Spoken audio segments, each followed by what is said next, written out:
수강생 여러분, 안녕하세요. 이번 시간은 실제 교육 현장의 교사, 즉 학교 선생님을 모시고 이야기를 나누어 보겠습니다. 오늘 자리를 함께 해주신 분은 여주고등학교 사회교사이신 김지용 선생님이십니다. 김지용 선생님, 안녕하세요. 예, 안녕하세요. 여주고등학교 사회교사 김지용입니다. 간단하게 자기소개 부탁드립니다. 네, 저는 2004년부터 여주고등학교에서 사회과 교사로 근무하고 있습니다. 사회문화, 정치와 법 등의 과목을 가르치고 있고 이외에도 학교에서는 학생생활 안정과 체험학습 등의 일을 맡고 있습니다. 제가 근무 중인 여주고등학교는 학생이 462명, 학급이 18개입니다. 그리고 교사는 40명입니다. 교사들 중에는 교장 선생님 한 분과 교감 선생님 한 분이 계시고 부장교사 9명 등 여러 직책을 맡은 분들도 있습니다. 우리 학교는 남학생이 245명, 여학생이 217명입니다. 교사 중에는 남자 선생님이 24명, 여자 선생님이 16명입니다. 교직원 중 교사들을 제외하고도 행정실 직원, 급식실 직원, 행정보조 실무사 같은 분들이 계십니다. 우선 선생님께서 어떻게 교직의 길로 들어가게 되셨는지 설명해 주실 수 있으실까요? 네, 처음에 진로에 대해서 고민했을 때는 교사는 우선순위에 없었습니다. 학창시절에도 교사라는 직업이 딱히 좋아 보이지도 않았고 속된 말로 멋있는 직업은 아니었죠. 후에 대학에 와서 교육학 분야의 과목들을 접했고 저의 지식과 노력으로 학생들이 조금 더 성숙한 존재로 바뀔 수 있다는 점들이 점점 매력적으로 다가오기 시작했습니다. 제가 좋아하는 지리학이나 사회과학의 내용들을 직업과 연계해서 계속 접할 수 있다는 점도 좋았습니다. 처음에 교사가 되기 이전에 교사라는 직업에 대해서 갖고 있던 생각과 막상 교사가 된 이후 현실을 접했을 때 가장 다르다고 생각하신 점들은 어떤 것들이었나요? 네, 교사가 되기 이전에는 막연하게 좋은 교사란 자기 과목에 대한 지식이 풍부한 사람이라는 생각을 했었습니다. 그러나 실제 학교 현장에서 그동안 느낀 바로는 이 세대차가 느껴지는 학생들과 하루 종일 대면하고 수업하고 상담까지 해야 하니 교사에게 가장 필요한 능력은 대인관계 능력이라고 생각을 했습니다. 학생들과 잘 어울리면서도 잘 교육하고 때로는 훈육하고 때로는 갈등을 해결하려면 대인관계 능력이 필수였고 좋은 교사가 되기 위한 가장 중요한 요소라고 생각하고 있습니다. 실제로 교직에 불만족하거나 이직을 생각하는 선생님들은 이런 부분에서 힘들어하고 있는 경우가 많았습니다. 선생님께서는 정치 외교학을 전공하시다가 교직과정을 이수하시고 또 그 이후에 사범대학에서 지리교육학을 전공하시고 교사가 되셨죠. 교사가 되기 이전에는 군대에서 장교로 근무하신 경험도 있으신데 대학을 졸업하고 군복무를 마치신 뒤에 교사 이외에도 선택하실 수 있는 직업의 폭이 넓었을 텐데 교사가 되기로 결정하신 이유로는 어떤 것들이 있을까요? 정치 외교학을 전공하면서 처음에는 단순히 관련 자격증을 취득하기 위해 교직과정이라는 제도를 이수했습니다.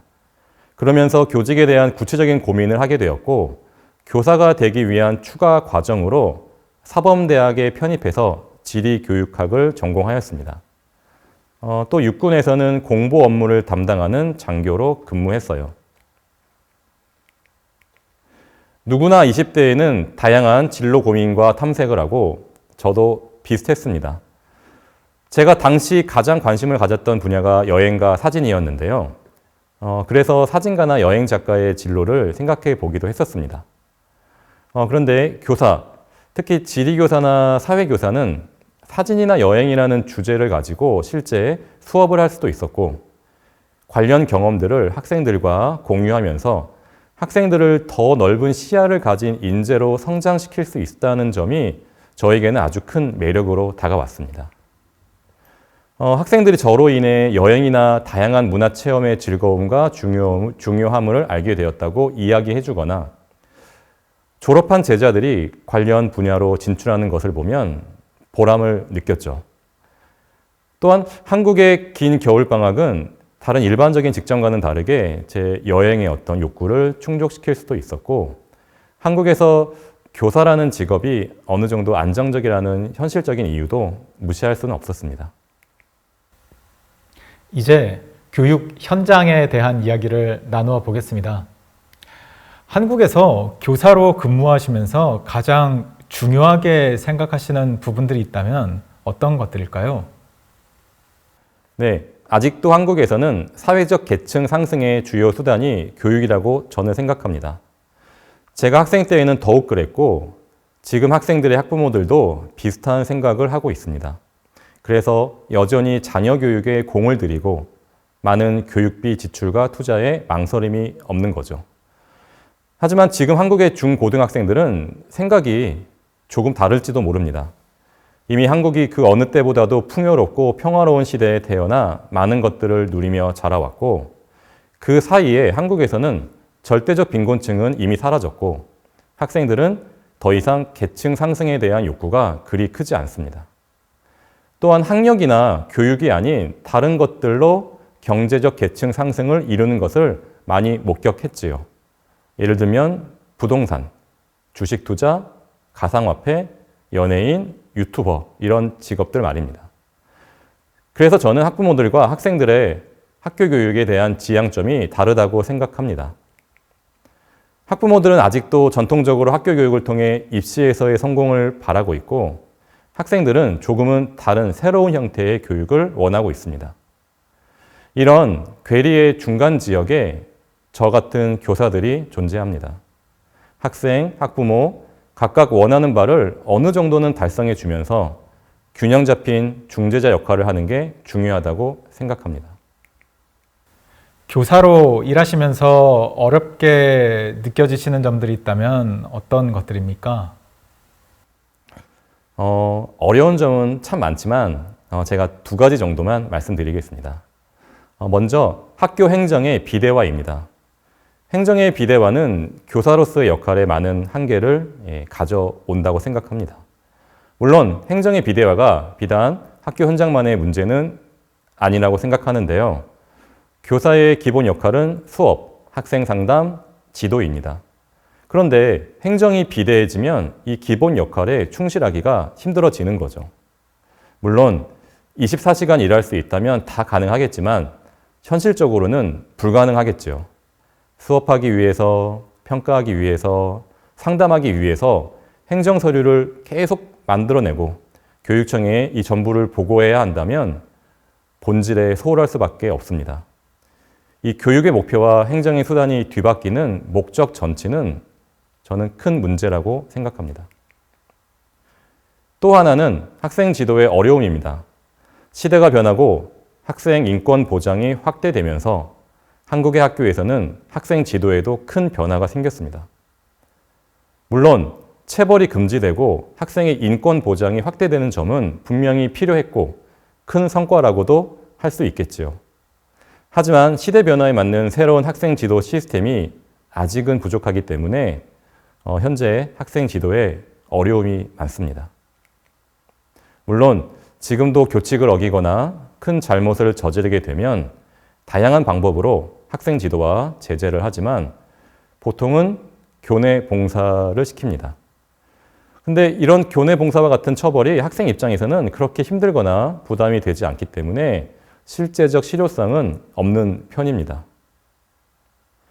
또 학생 지도에 불만을 품은 학생이 교사가 하지 않은 행동을 거짓으로 교육청 등에 신고해서 힘들어지는 경우도 있어서 학생 지도에 더욱 소홀해질 수도 있습니다. 다른 학교에서 벌어지는 비슷한 사례가 때론 언론을 통해 알려지면 그때 교사들은 공감하는 부분이 많이 있습니다. 그동안 거의 20년 동안 교사를 해오셨는데 처음 교사가 되셨을 때와 지금 현재의 교육 환경을 비교해 본다면 어떤 차이가 주로 있습니까? 교육 환경 시설의 변화는 의외로 크지 않은 것 같습니다. 다만 그동안 학급당 인원이 꽤 줄었습니다. 지금 여주고는 올해 한반 학생이 26명 정도입니다. 교사의 인적 구성에도 변화가 조금 있는데 계약직 교원이라고 할 수 있는 기간제 선생님의 비율이 그동안 크게 늘었습니다. 계약직 교사의 비율 증가는 학령 인구의 지속적 감소가 가장 큰 이유입니다. 또 가장 큰 변화 중에 하나는 학생들에 대한 교육 복지가 크게 늘어난 점입니다. 증가한 교육청의 교육 교부금으로 인해 교육 예산에 여유가 생겼습니다. 또 민선 교육감이 등장하며 무상급식, 무상교복 등으로 대표되는 학생에 대한 교육 복지가 크게 증가했는데요. 학생들에게 필요한 어떤 물품, 방과후 수업, 수업료, 그다음에 체험학습 비용, 이런 많은 교육 활동에 소요되는 금액도 대부분 지원되고 있고 그런 부분이 예전과는 많이 달라진 것 같습니다. 물론 복지 증가에 따른 부작용도 따르고 있습니다. 이제 학생들에 대해서도 이야기를 나눠 보겠습니다. MZ 세대라고 하나요? 선생님께서 보시기에 요즘 학생들의 특징이 있다면 어떤 것들입니까? 이제 중고등학교 입학하는 학생들은 기존의 MZ 세대와는 또 다른 세대일 겁니다. 뭐라고 명칭을 붙일지는 모르겠지만 이전 세대와는 또 달라진 점이 분명히 있겠죠. 제가 X세대였는데 사실 기성세대의 입장에서는 지금 학생들도 X세대라고 부를 수 있을 겁니다.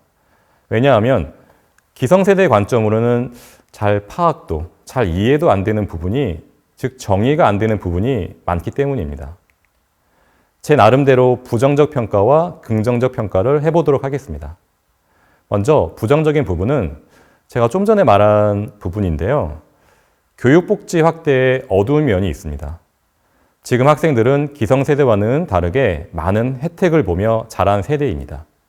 물론 한국의 복지가 다른 서구 국가들에 비해 부족한 면도 많지만 기성세대 입장에서는 많이 확대되었지요. 지금의 학생들은 출산하면서 영유아 시기에 또 초, 중고를 다니면서 다양한 혜택을 받습니다. 예를 들면 1년 전 제가 이 무렵에 담당한 업무 중에 하나가 경기도 전체 학생에게 코로나 위로금으로 20만 원씩 현금 지급을 했던 사례도 있었고요. 또 코로나 때문에 원격 수업이 확대되다 보니까 무상급식 일수가 줄어들자 유기농 농산물 꾸러미를 가정마다 배달해 주었습니다. 또 농협에서 쓸 수 있는 현금성 포인트도 지급했고요. 이게 귀찮아서 신청하지 않는 학생들은 담임교사가 직접 회원가입까지 해주면서 지급해 주었지요.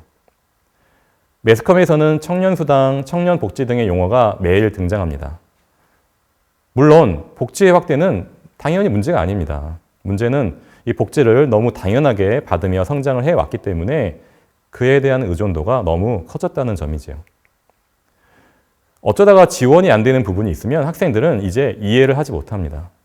본인이 곤란을 겪는 많은 부분을 국가와 제도의 탓으로 돌리는 점이 저는 지금 학생 세대의 부정적인 특징이라고 생각해 봤습니다. 반면 긍정적인 특징도 많이 있습니다. 기성세대가 이해하지 못하는 그들의 특징 내부에는 굉장히 역동적이고 선하고 창의적인 부분이 많이 있습니다. 한국인들이 전통적으로 가지고 있던 열정과 끈기, 정의로움도 그대로 가지고 있으며 굉장히 창의적입니다. 지금 세계에서 주목받고 있는 K-팝, K-드라마와 같은 K-컬처의 핵심은 저는 학생들의 이런 창의성과 독창성에서 나온다고 생각합니다. 비록 가끔은 기성세대의 관점에서 보면 너 나중에 뭐 해먹고 살래? 이러면서 걱정할 수도 있겠지만 분명 한국의 미래 성장 동력은 지금 학생 세대만이 가지고 있는 독창성과 창의성에서 나올 것이라고 생각하기 때문에 저는 걱정하지 않습니다. 교사와의 관계는 어떠한가요? 예전에 선생님들은 어려운 존재, 엄하고 두려운 존재로 많이 느꼈었던 것 같은데 요즘에는 종종 보면 교사와 학생 사이의 관계가 많이 가까워지고 친숙해진 느낌입니다. SNS 메신저를 통해 서로 연락을 주고받는 것 같기도 하고 실제로는 어떠한가요? 네, 그렇습니다. 이제 교사는 더 이상 어렵거나 무서운 사람이 아닙니다. 예전에 비하면 전반적으로 관계가 많이 가까워지고 친해졌어요. 물론 학생과 어떤 관계를 형성하고 있는지는 교사마다 굉장히 제각각이라고 할 수 있습니다. 저는 이미 학생들과 꽤 세대 차이가 나긴 하지만 학생의 눈높이에서 관계를 형성하려고 많이 노력하고 있습니다. 학생들과의 소통 수단에서 카카오톡과 같은 메신저의 비중은 상당한데요. 이 메신저가 없으면 대화나 상담이 불가능할 정도입니다. 가끔은 수업을 듣는 학생이나 동아리 학생들과 함께 간식을 사 먹기도 합니다. 학부모와 교사의 관계는 어떻습니까? 학부모와 연락하고 소통할 기회가 있나요? 일단 담임 교사들은 일반 교사에 비해 학부모와의 소통 기회가 좀 더 많습니다. 주로 입시 상담이 대부분입니다만 때론 학생이 문제를 일으키는 경우에도 소통을 합니다. 하지만 전반적으로 보면 예전에 비해서 교사와 1대1의 소통을 하는 횟수는 확실히 줄어든 것 같습니다. 학부모도 입시나 학교 생활에 대한 여러 가지 조언을 외부에서 듣는 경우도 많아졌고요. 조금은 부정적으로 분석해 보자면 예전에 비하면 서로에 대한 기대치가 많이 낮아진 것도 원인이라고 생각합니다. 학생과 교사의 관계도 더 이상 스승과 제자, 이 관계라고 말하기 힘들어진 상황과 비슷합니다. 이번에는 학교에 대해 조금 여쭤보겠습니다. 선생님께서 계시는 학교는 사립학교인데 교사의 입장에서 사립학교와 공립학교 사이에 어떤 차이가 있는지 말씀해 주실 수 있을까요? 한국에서 학생과 학부모의 입장에서 공립과 사립의 차이는 거의 없습니다. 다만 교사의 입장에서 일부 차이가 있는데요. 역시 가장 큰 차이는 수년마다 학교를 옮겨 다니는지 아니면 같은 학교에서 계속 근무하는지가 가장 큰 차이입니다. 이 차이는 각각 장단점이 있는데 제가 근무하는 사립학교 기준에서 장점은 계속 근무하고 있는 지역과 그 학교에 대한 이해도가 높고 지역 또는 학교에 대한 애정이 상당히 존재한다는 점입니다. 그리고 이러한 관심과 애정이 학교에서의 교육 활동에 긍정적으로 작용한다고 생각합니다. 다만 단점으로는 너무나 익숙한 교육 환경 때문에 참신한 변화라든지 새로운 영역의 도전은 조금 부족한 것도 사실입니다. 또한 동료 교사들도 오랜 기간 같이 근무하시는 분들이 많은데 이런 특징도 장점이자 단점이라고 생각합니다. 선생님께서는 학창 시절을 서울에서 보내셨지요? 지금 근무하시는 곳은 서울에서 약간 거리가 있는 지역인데 서울 또는 수도권 지역과 이곳 여주의 교육 환경은 비슷한가요? 선생님께서 보시기에 다른 점들은 어떤 것들이 있습니까? 예, 제가 근무하는 여주는 처음 왔을 때에는 군 지역이었습니다. 그래서 여주의 학생들은 대학 입시에서도 농어촌 특별 전형이라는 일종의 혜택을 보면서 진학을 했습니다. 지금은 여주가 시로 승격하면서 그런 혜택은 사라졌는데요.